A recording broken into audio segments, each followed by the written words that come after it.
So I want to wrap up this discussion on lyrics by explaining the philosophy behind my project, Apathy. The project is named after the song, which is the first one that I wrote after discovering black metal.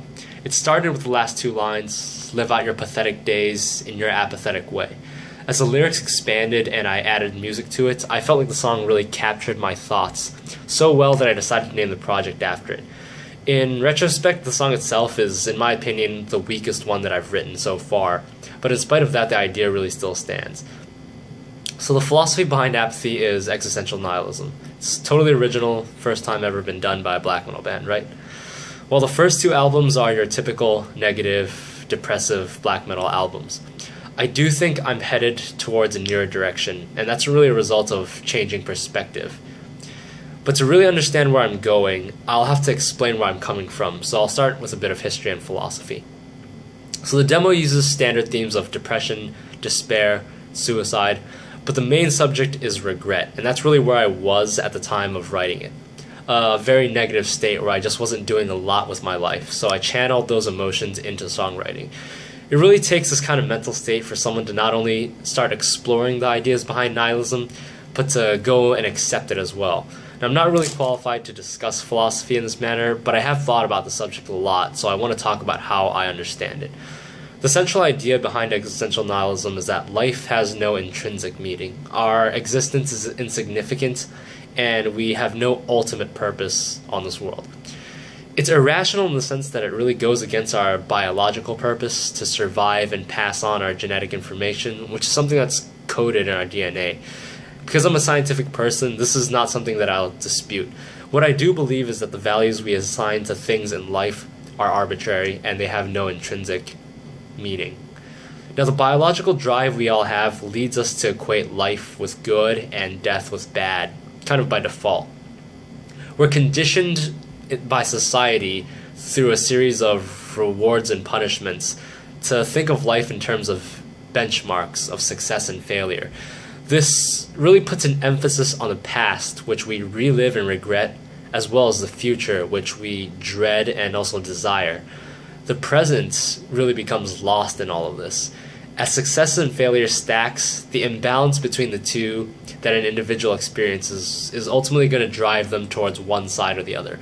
For the person who experiences failure more than they experience success, this might lead to depression. Depression is a mental disorder. It can cause a change in brain chemistry.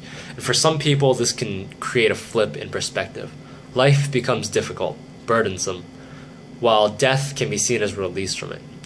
People want to make sense of the world around them, so a depressed person might start to explore nihilism and find it very agreeable, because it does initially seem like a very negative perspective on life.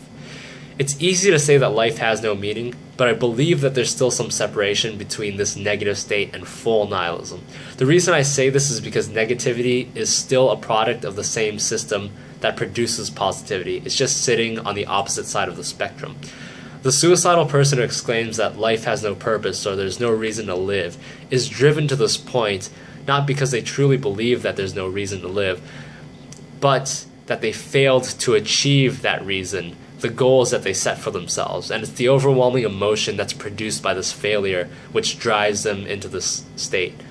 So what I called proper nihilism is something that's completely removed from the system altogether. The belief that we're insignificant and that we have no control in our lives, life has no purpose, it's actually a very inherently neutral statement. Now, in spite of this, the individual can interpret it as a positive or a negative thing. Someone might despair at the thought, someone else might see it as a release, freedom from the burdens that we place on ourselves. It's not that nihilists are unemotional beings who stare at walls until they die. It's that emotions don't have a long-term impact on the mental state. The idea that all things have no inherent value means that whatever you assign to them shouldn't have any lasting consequences. Over time, everything will pass, just like us. We exist as we are, and the past can't be changed. While we can set a path for the future, there's too many factors out of our control that dwelling on their consequences really isn't a good use of the time that we have, the little time that we have in the present. So that's really where I sit on nihilism right now, just on a very neutral perspective.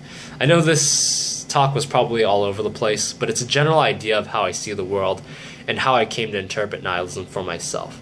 So onto the music. The demo and Insomnia were written based on my negative thoughts, regret, despair, suicide, but more as a metaphorical act. I began transitioning to this more neutral state really around the release of the demo and when I started writing Rebirth around October.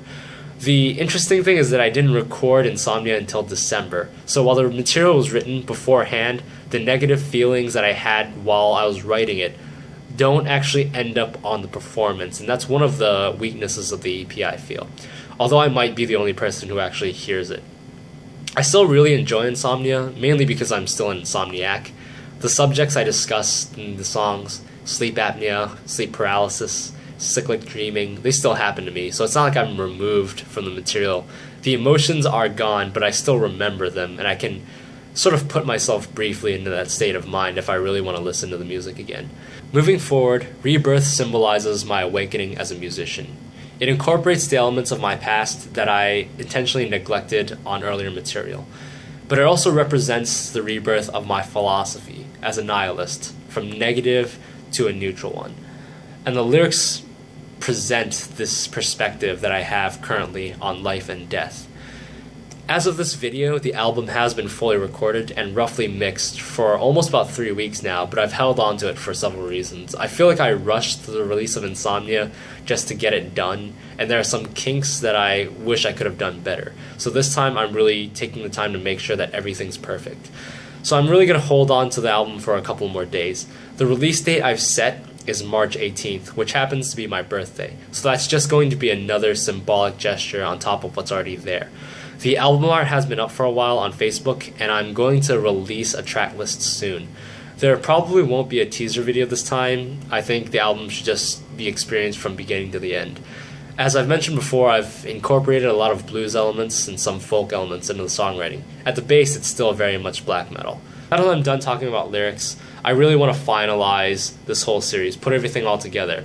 So I'm going to end by doing a combination of discussions between composition as well as production and the way the two are related against one another to just really wrap up this whole songwriting process as I've gone through it myself. This video was probably very boring, but things are going to pick up again, especially since production is one of my favorite things, and when I'm into something, I have a lot more detail to say about it. So, that's coming.